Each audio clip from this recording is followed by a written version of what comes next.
한덕수 전 총리는 오늘 제20대 대통령 선거 출마를 공식 선언하며 세 가지 핵심 공약을 발표했습니다. 그 첫 번째는 바로 개헌입니다. 우리 헌법은 1987년 개정 후 38년이 되었습니다. 급변하는 시대의 흐름과 국민의 뜻을 받들기에 크게 부족합니다. 이번에 우리가 개헌에 성공하지 못하면 다시는 지금과 같은 기회가 찾아오기 어렵습니다. 저는 임기 첫날 대통령 직속 개헌 지원 기구를 만들어 3년 안에 개헌을 완료하고 새로운 헌법에 따라 총선과 대선을 실시한 뒤 곧바로 물러나겠습니다. 라고 하였습니다. 한덕수 전 총리는 대통령과 국회가 견제와 균형 속에 힘을 나누어 갖는 분권형 헌법을 제시하며 정치의 사법화와 사법의 정치화를 막고 협치를 제도화하겠다고 약속했습니다. 두 번째 핵심 공약은 통상 문제 해결입니다. 미국발 관세 폭풍으로 글로벌 무역 질서가 뒤바뀌고 있는 상황에서 한덕수 전 총리는 통상 전문가로서의 경험을 바탕으로 위기를 극복하겠다고 밝혔습니다. 저는 우리나라 첫 통상교섭 본부장을 지냈고 경제부총리, 국무총리, 주미대사를 지내며 수많은 통상협상을 성공적으로 이끌어왔습니다. 미국 정부는 물론 각계 전문가들과 활발히 소통하며 이번 통상 현안도 반드시 풀어내 보이겠습니다. 라고 하였습니다. 한덕수 전 총리는 한미 동맹을 굳건한 기반 위에 놓고 통상 협상을 적극적으로 모색하여 우리 경제의 위기를 극복하겠다고 강조했습니다. 세 번째 핵심 공약은 국민 통합과 약자 동행입니다. 갈등과 분열을 넘어 모두가 함께 잘 사는 나라를 만들겠다는 의지를 밝혔습니다. 통합이 곧 상생입니다. 남북 갈등뿐 아니라 좌우, 동서, 남녀, 세대 갈등을 극복하고 국민 모두가 함께 잘 사는 나라를 만들겠습니다. 좋은 일자리, 안정적인 주택, 편리한 교통, 질 좋은 의료, 세심한 육아 지원, 든든한 노후 보장을 위해 최고의 내각을 구성하고 실질적인 성과를 이루어내겠습니다. 라고 하였습니다. 한덕수 전 총리는 오늘 새로운 대한민국을 향한 여정을 시작했습니다. 개헌, 통상 문제 해결, 국민 통합이라는 세 가지 핵심 공약을 통해 국민들의 지지를 얻고 혼란스러운 시대를 극복할 수 있을지 귀추가 주목됩니다. 출마 선언 현장 영상 보시기 전 구독과 좋아요 눌러주시면 유익한 소식으로 찾아뵙는데 큰 도움이 되겠습니다. 제21대 대한민국 대통령 선거 출마를 국민 여러분께 말씀드리고자 이 자리에 섰습니다. 지금 세계는 통상 질서가 급변하고 국제 질서가 요동치고 있습니다. 어떤 나라도 앞날을 예측하기 어려운 대변혁의 시기입니다. 이에 더하여 우리나라는 국내적으로 큰 혼란에 빠져 있습니다. 갈등과 분열이 공동체의 기반을 흔들고 있습니다.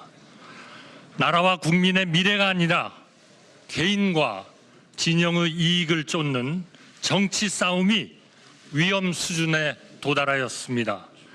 정치가 바뀌지 않으면 민생도 경제도 외교도 개혁도 안 됩니다. 우리가 애써 일으켜 세운 나라가 무책임한 정쟁으로 발밑부터 무너지도록 방치해서는 안 됩니다. 저는 자랑스러운 대한민국 국민의 공복으로 경제 발전의 최일선에서 일생을 살았습니다. 국익의 최전선인 통상 외교까지 정쟁의 소재로 삼는 현실을 저의 양심과 상식으로는 도저히 납득할 수 없습니다.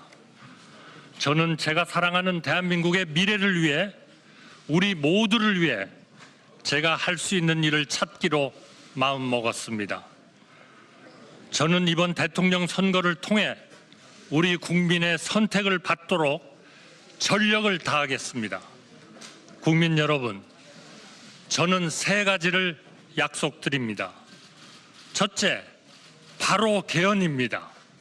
임기 첫날 대통령 직속 개헌 지원 기구를 만들어 개헌 성공에 총력을 기울이겠습니다. 취임 첫 해에 개헌안을 마련하고 2년 차에 개헌을 완료하고 3년 차에 새로운 헌법에 따라 총선과 대선을 실시한 뒤 곧바로 직을 내려놓겠습니다. 개헌의 구체적인 내용은 국회와 국민들이 치열하게 토론해 결정하시되 저는 견제와 균형, 즉 분권이라는 핵심 방향만 제시하겠습니다. 우리 헌법은 1987년 개정 후 38년이 되었습니다. 급변하는 시대의 흐름과 국민의 뜻을 받들기에 크게 부족합니다. 이번에 우리가 개헌에 성공하지 못하면 다시는 지금과 같은 기회가 찾아오기 어렵습니다. 누가 집권하건 지금과 크게 다르지 않은 불행이 반복될 따름입니다.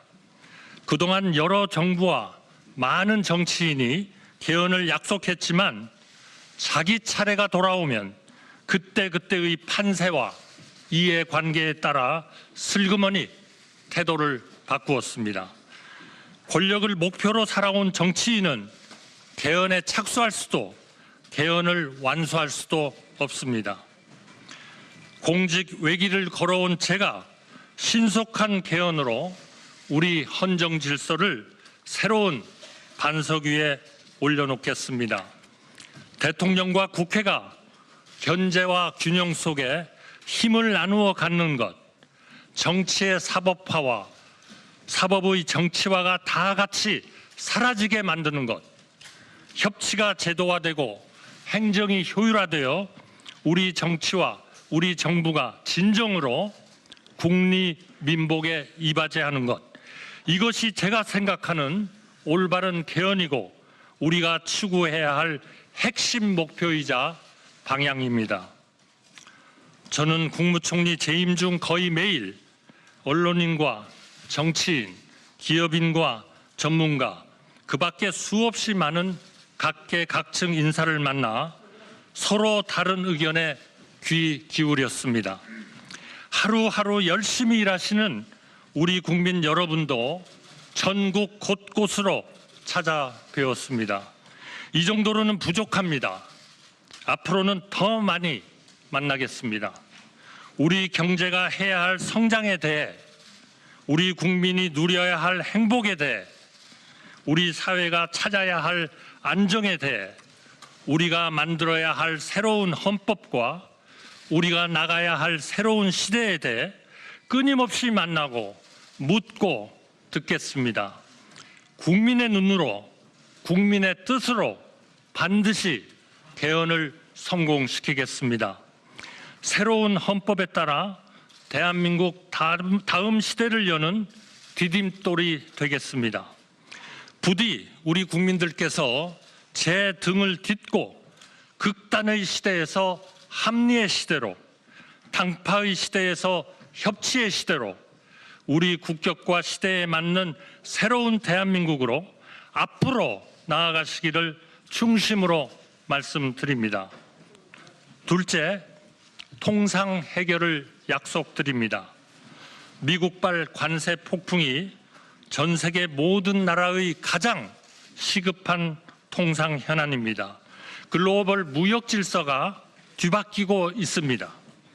저는 지난 4월 8일 미국 트럼프 대통령과 통화하면서 한미 동맹의 굳건한 기반 위에 통상 해법을 적극 모색하여 나가기로 하였습니다. 지난주 워싱턴에서 열린 한미 2+2 고위급 회담에서 상당히 의미 있는 성과가 있었습니다. 해결의 속도가 한층 빨라질 것으로 기대합니다.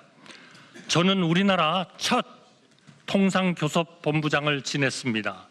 경제부총리, 국무총리에 이어 주미대사를 지내며 수많은 통상협상을 성공적으로 이끌어 왔습니다. 이 일을 가장 오래 해온 사람이고 가장 잘할 사람이라고 자신합니다.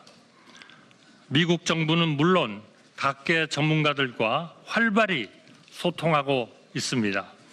이번 통상 현안도 반드시 풀어내 보이겠습니다.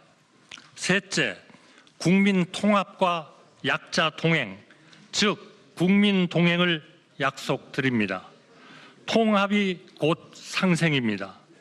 남북이 나뉜 것도 통탄할 일인데 좌와 우로, 동과 서로, 이제는 남성과 여성으로, 중장년과 청년으로 계속해서 갈라져야 하겠습니까? 보수 혼자 산업화를 이루지 않았고 진보 혼자 민주화를 이루지 않았습니다. 우리가 이룬 그 어떤 것도 어느 한 세력만의 공적이 아닙니다. 하루하루 열심히 살아온 우리 국민 모두의 공적이며 따라서 그 열매도 모두에게 돌아가야 합니다. 좋은 일자리, 쾌적한 주택, 편리한 교통, 질 좋은 의료, 세심한 육아 지원, 든든한 노후 보장, 이런 일을 가장 잘할 수 있는 분들을 찾아 최고의 내각, 일하는 내각을 구성하고 그분들이 책임지고 실질적인 성과를 이뤄내도록 치열하게 독려하겠습니다. 사회 모든 분야에서 국민 통합과 약자 동행이 이루어지도록 혼신의 힘을 다하겠습니다. 존경하는 국민 여러분, 그동안 많은 분들이 저에게 대통령 출마를 권유하며 간곡히 당부하셨습니다. 정치를 정상화하라. 제발 그만 싸워라. 나누지 말고 합쳐라. 경제를 살려라. 민생을 챙겨라. 한마디로 정치 걱정 안 하고 안심하고 살 수 있게 해달라고 하셨습니다. 명심하겠습니다. 개헌을 제대로 집요하게 추진하겠습니다. 민생을 제대로 집요하게 보살피겠습니다. 통상 협상 저에게 맡겨 주십시오.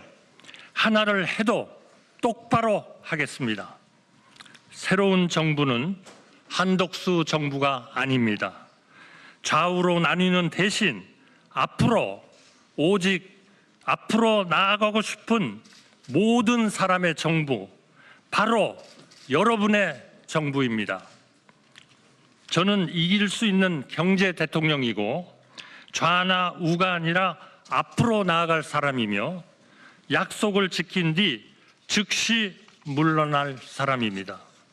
저는 내일부터 우리 국민이 나고 자라서 백발이 될 때까지 삶의 단계마다 국가의 정책이 어떻게 달라져야 하는지 구체적인 대안을 하나하나 말씀드릴 생각입니다. 민주당 대표님을 포함하여 정치권과 우리 국민이 제안하는 좋은 정책이 있다면 그 또한 아무런 고정관념 없이 받아들여 효율적으로 실행하겠습니다. 국민 여러분, 저는 제가 모든 것을 할 수 있다고 생각하지 않습니다. 그래서도 안 된다고 생각합니다. 그동안 여러 대통령님을 모시고 일하면서 저는 여러 가지를 느꼈습니다. 대통령은 고독한 자리이고 책임이 막중한 자리입니다. 엄청나게 많은 일을 할 수 있는 자리인 동시에 자기 혼자 할 수 있는 일이 의외로 거의 없는 자리이기도 합니다. 저는 철학과 소신을 가지고 국정을 운영하되 각각의 부처는 그 부처를 맡은 분께 맡기고 대통령은 대통령이 해야 할 일에 몰두하겠습니다. 제 아무리 능력이 출중한 사람이라도 세상 모든 것을 샅샅이 살피는 만기칠람은 가능하지도 않고 가능해서도 안 됩니다. 여러 사람의 지혜는 한 사람의 지혜보다 언제나 깊고 넓기 때문입니다. 저에게 가차없이 쓴소리 하시는 분들, 대선 과정에서 경쟁하시는 분들을 한 분 한 분 삼고 초려해 모시고 거국 통합 내각에 모시겠습니다. 차관급 이하의 인사는 철저하게 그분과 함께 일할 부총리와 장관이 책임지고 발탁하도록 하겠습니다. 국민 여러분께서는 저에게 어쩌면 국무총리를 하면서 못한 일을 대통령이 된다고 갑자기 어떻게 해내겠느냐고 물으실지 모릅니다. 국무총리라서 못한 일을 대통령의 힘으로 반드시 해내겠습니다. 그 말을 어떻게 믿느냐고 물으신 분들께 저는 제 말이 아니라 제가 살아온 인생을 보아달라고 말씀드리고 싶습니다. 누구의 인생에나 그 사람에게 가장 중요한 질문이 있습니다. 저의 경우에 그 질문은 저라는 평범한 사람이 나라를 위해 무엇을 할 수 있는가였습니다. 저는 1인당 국민 소득이 100달러가 채 안 될 때 태어나 1,000달러, 1만 달러 시대, 2만 달러, 3만 달러 시대를 우리 국민의 일꾼으로 살았습니다. 노력형이었지 천재였던 적이 없고 밤늦도록 제가 맡은 일에 몰두하면서 나라의 성장에 힘을 보태는 것이 그 어떤 일보다 보람 있었습니다. 우리나라가 강해지고 풍요로워지는 것, 세계 속에 존경받고 사랑받게 되는 것, 그 과정을 지켜보고 기여하는 것이 지금도 앞으로도 저의 인생이고 꿈입니다. 국민 여러분, 저의 이념은 단 하나, 여기서 대한민국의 기적이 끝나선 안 된다는 것, 우리는 계속 앞으로 나아가야 한다는 것, 이것밖에 없습니다.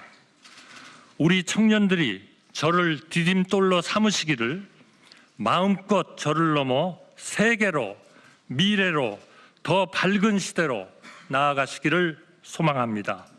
하는 것을 쭉 지켜보아온 사람 중에 하나입니다. 또 정치가 어떠했을 때 가장 우리나라가 편안하고 또 발전하고 지속 가능한 성장을 이루고 국리민복이 이루어지는 것을 쭉 봐왔습니다. 그러나 최근에 여러 가지 우리 국민들이 어려운 일도 겪으시고 또 충격도 받으시고 하는 일들이 있었습니다. 국제적으로 보면 국제 질서가 완전히 재편되고 있습니다. 관세 전쟁이 일어나고 있습니다. 이제 과거의 그러한 산업 구조, 우리 국내적인 구조를 가지고는 더 이상 지탱하기 어렵습니다. 국내적으로 보면은 정말 자기의 이익만 쫓고 또 편파적인 그러한 그 법률과 헌법의 활용이라고 할까요? 이런 문제들 때문에 우리 국가의 기본이, 공동체의 기본이 흔들리고 있다, 이렇게 생각합니다. 많은 분들이 많은 말씀을 하고 계십니다만 우리가 국내적인 이러한 안정, 그리고 통합, 조화, 협치 이런 거를 이루지 못하면 우리나라의 미래는 없다. 저는 그러한 문제에 대해서 확신하게 됐습니다. 그리고 이 문제는 현재의 헌법 체제를 가지고는 불가능하다, 이렇게 생각했습니다. 대통령과 국회가 충돌할 때 그것을 조정할 수 있는 기제가 거의 작동하지 않는다. 물론 자주 만나고 정기적으로 만나고 대화하고 하면 조금 나아질 겁니다. 저는 그렇게 해왔습니다. 그러나 그 성과는 별로 없었다. 왜냐하면 제도적으로 근본적인 결점을 가진 우리의 헌법 체제가 됐다 하는 그런 말씀을 드리고요.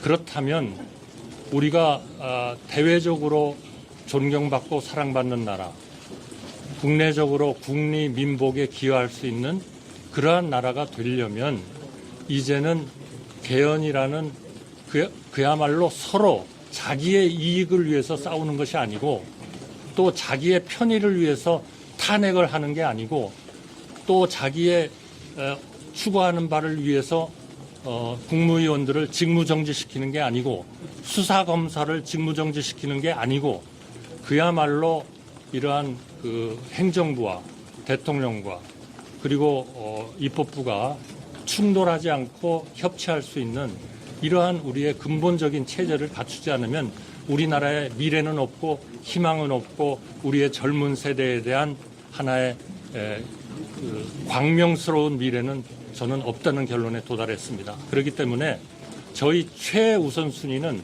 우리의 경제를 위해서도 개혁을 위해서도 민생을 위해서도 사회를 위해서도 전반적인 이러한 핵심적인 그러한 그 개헌이 필요하다, 이렇게 생각하고 이제까지 여러분들이 그러한 개헌을 위해서 노력을 하고 계시고 또 국회의장님마다 그런 노력을 하셨습니다. 또 최근에는 헌정회가 이러한 문제를 정대철 위원장님의 리더십 하에 상당한 진전을 이루고 있습니다.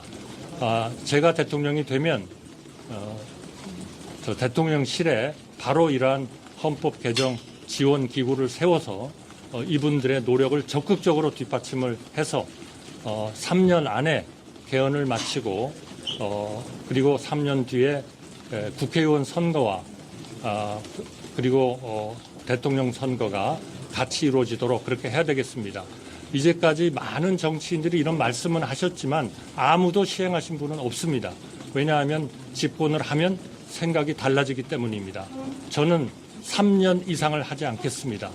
3년 안에 제가 말씀드리는 모든 것을 이룰 수 있다면 저는 그 안이라도 기꺼이 하야하고 우리의 새로운 세대가 우리나라를 좀 더 미래를 위해서 이끌어갈 수 있도록 그렇게 하겠습니다. 대표님, 아닙니다. 공장 죄송한데요. 죄송합니다. 제 질문해 주십시오. 제가 지목한 부분에 대해서 소속사와 이름을 밝혀주신 다음에 하나의 질문만 해주십시오. MBN 이지율 기자입니다. 총리님 출마하시는데 일각에서는 탄핵당한 정부의 총리가 출마하는 게 부적절하다, 명분이 없다 이런 지적이 나오는데 이거에 대해서 어떻게 생각하시는지. 네, 탄핵을 초래한 이러한 그 탄핵에 의해서 초래된 우리 국민들의 충격과 그리고 정말 좌절과 어려움에 대해서 저도 여러 번 국회에서 죄송하다는 말씀을 드렸고 정말 송구스럽다는 말씀을 계속 반복했습니다. 그러나 이제는 세상이 달라지고 있습니다. 우리의 미래를 우리가 제대로 된 제도 개혁과 제대로 된 리더십에 의해서 고치지 않으면 우리에게 미래가 없습니다. 이제 그런 문제는 우리의 사법 절차와 또 이미 헌재가 여러 가지 중요한 결정을 했기 때문에 그러한 결정을 존중해 가면서 이제는 우리 미래를 위해서 정말 세계 속에서 성장하면서 존경받고 사랑받는 나라, 또 우리 젊은이들한테 미래를 담보해주는 나라, 우리 국민들의 국리 민복을 위한 나라를 위한 그러한 노력을 위해서 이제는 힘을 모아야 된다, 이렇게 생각합니다. 예, 가운데 분. 시사인의 전혜영 기자입니다. 총리님 비상계엄 선포에 반대했다고 하셨는데 정상적인 국무회의를 거치지 않은 계엄이라는 거 알고 계셨는데도 왜 공개적으로 이런 문제점을 바로 국민들에게 알리지 않으셨는지, 계엄 해제를 위해서 어떤 노력을 하셨는지. 그거는 이미 우리 헌법재판소에서 국회가 제기한 탄핵 소추에 대한 결론을 냈습니다. 저는 그 문제에 대해서는 말하자면 문제가 없다, 이런 결론을 헌재가 냈고요. 국무회의의 그 흠결, 절차적, 실체적 흠결에 대해서는 저는 계엄 직후부터 일관되게 그 국무회의는 절차적, 실체적 흠결이 있었다, 그렇게 계속 증언을 했고, 또 헌재에 가서도 똑같은 내용으로 일체의 변함 없이 그러한 주장을 계속 하고 있고 지금도 그렇게 믿고 있고 생각하고 있습니다.